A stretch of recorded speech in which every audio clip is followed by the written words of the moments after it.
Très souvent dans la santé mentale et dans la santé, le principal problème, c'est les inégalités. Forcément, quand on dit à l'individu c'est de ta faute, on défausse totalement en fait les pouvoirs publics qui, eux, ont un vrai pouvoir pour aider les personnes à avoir un meilleur accès à la santé. Depuis 3-4 ans, on parle énormément de santé mentale. Aujourd'hui, on ne sait même plus de quoi on parle, on met tout et n'importe quoi dedans. On met du développement personnel, des applications de bien-être, du maraboutage et énormément de choses qui relèvent finalement du charlatanisme. On a vu la Miviludes qui a sorti son nouveau rapport au printemps pointe que c'est justement ce domaine de la santé mentale qui concentre aujourd'hui le plus de signalements en fait, de dérives sectaires. La question de la définition de la santé mentale et de la santé de manière plus générale est assez compliquée. Je pense que si on demande à tous les habitants de la Terre ce que c'est la santé ou la santé mentale, on aura 8 milliards de réponses différentes. Il y a les définitions officielles, celle de l'OMS par exemple. Pour la santé mentale, on parle d'un état de bien-être psychique qui permet de travailler de manière productive.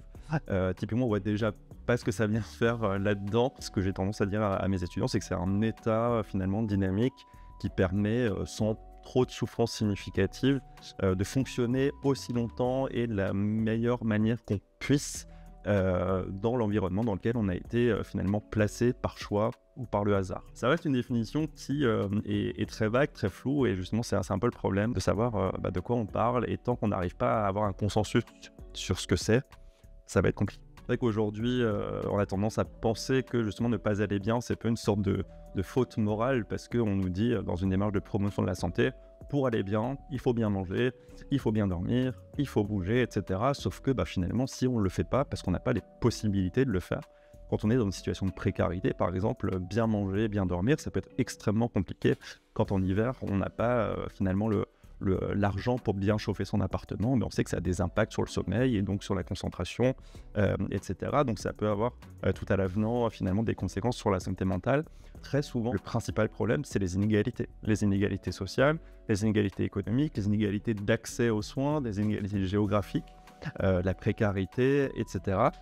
Et donc forcément, quand on dit à l'individu c'est de ta faute, on défausse totalement en fait les pouvoirs publics qui, eux, ont un vrai pouvoir justement pour aider les personnes à avoir un meilleur accès à la santé. Il y a cette obsession aujourd'hui il faut montrer qu'on va bien, qu'on est dans une situation confortable. C'est ce qu'on voit sur les réseaux sociaux, la plupart des comptes d'influenceurs et autres, c'est pour montrer à quel point leur vie est géniale. Et cette idéologie du bien-être que Eva Illouz justement évoque dans son livre Apicratie par exemple, justement cette dictature du bien-être, qu'il y a d'autres auteurs qui en ont parlé justement du fait qu'aujourd'hui il faut aller bien, il faut aller mieux, il faut devenir la meilleure version de soi-même, sauf que finalement à vouloir être meilleur, ça ne s'arrête jamais. Et donc ça crée plus de frustration qu'autre chose, et aussi ça paraît totalement déconnecté de la réalité finalement politique, sociale et économique de beaucoup de personnes. Donc en fait, ça ne sert pas à grand chose d'aller dans cette direction-là justement qui culpabilise. C'est vrai qu'en 2025, on est dans une année qui est dite de grande cause santé mentale. En 2024, c'était l'activité sportive. On se demande pourquoi, il y avait les JO.